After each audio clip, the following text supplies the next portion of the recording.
Guys, welcome back to my YouTube channel. Now in this video I'm going to be showing you how I actually landed 3 data analyst interviews and 2 data scientist interviews in the space of 1 week, and how I was actually able to secure 2 of those jobs out of the 5.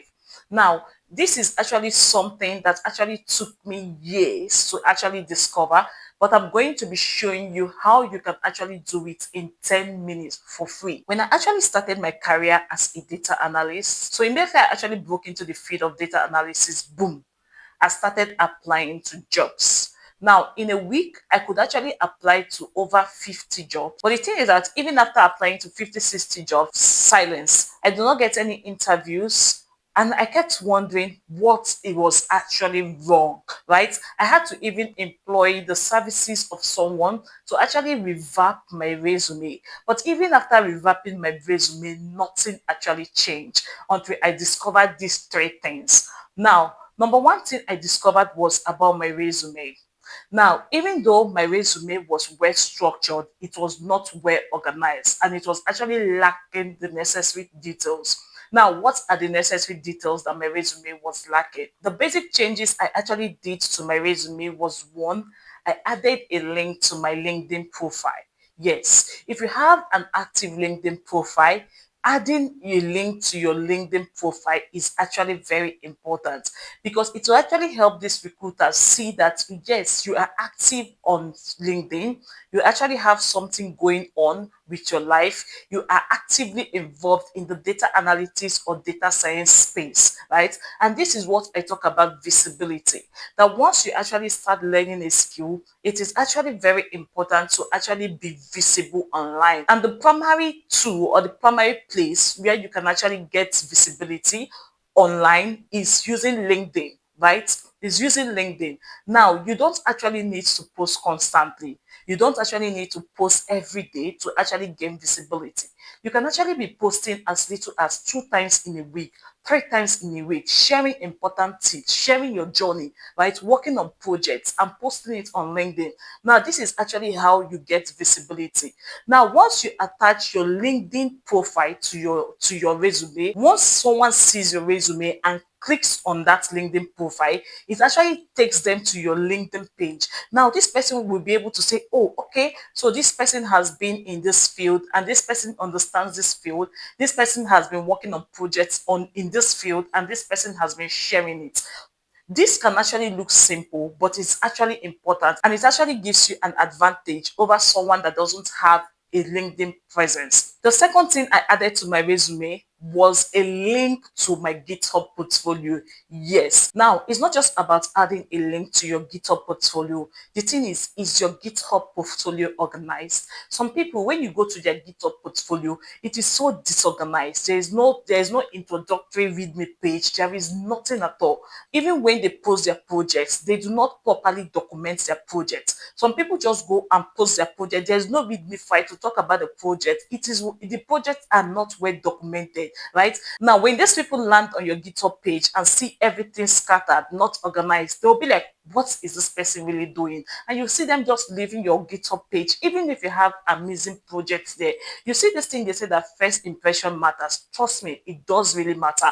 Now, when these people land on your GitHub page and see that everything is disorganized, of course, they will quickly leave your GitHub page. But when they land on your GitHub page and see that, okay, you have a README page or a README profile that actually talks about you, that has your picture, that has everything about you written and the project you're currently working in, they'll be like, okay, this person looks organized. I want to see more. Now, that will actually prompt them to go to your repositories to start knowing what you have done, right? But if they actually land on your GitHub page and it is disorganized, nothing is going on there, everything is scattered and moving all over the place, of course, they will lose interest and leave.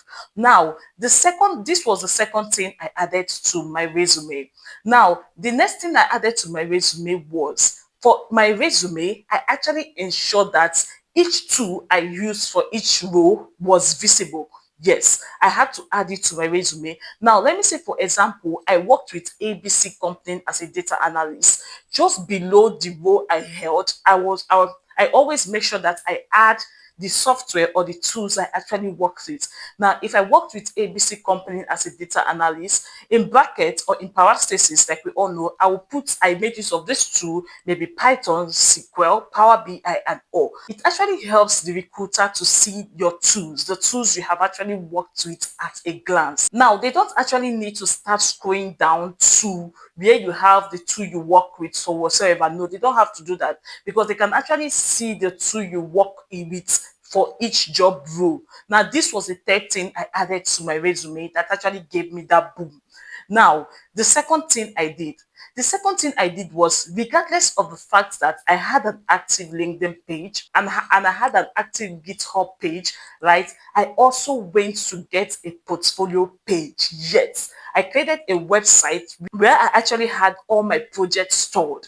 Now, for each of these projects, I actually uploaded to this website. I wrote a clear story, right? And I wrote a clear story detailing what I did, the tools I used, and everything. And this was something that actually gave me a boom. Now, the third thing I did was I stopped applying to every jobs and I started applying to jobs I knew that I could actually do. Now, before then, what I did was whenever I see any role, maybe the role of a data analyst, data scientist, I just boom, submit my resume. I don't even bother going to the job to actually know, does my skill actually align with what this company is looking for? I did not actually bother. What I did was boom, I just submit my resume and I keep waiting. Okay, I'm expecting this company to come reach out to me or to call me or something. And at the end of the day, they don't reach out. Now, what do I do? For each job I want to apply to, yes, it can actually be time consuming, but it is worth it. For each job I want to apply to, I make sure that I go through the job requirements step by step and make sure that even if I don't even have 100% of the skills needed, at least I have about 65 to 70 or 80% of the skills needed before I send my resume. Now, I don't just send my resume. I try my best to make sure that I actually make my resume to tally with what this company is looking for. Now, this might be time consuming, I tell you, but it is actually worth it. The resume I actually submitted for the role of a data analyst in a financial company is not the same resume I do submit for the role of a data analyst in a manufacturing company. So I try to make sure that I study the job posting, I understand the company and what they do, and I tally my resume to suit what they are looking for before I send in my resume.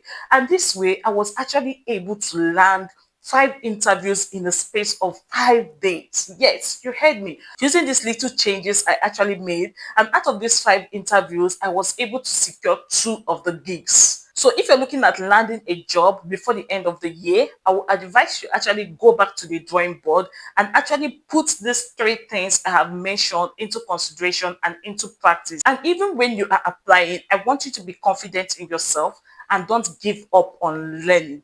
Don't give up on constant learning and constant upskilling. I wish you the best and always remember that we can only move forward.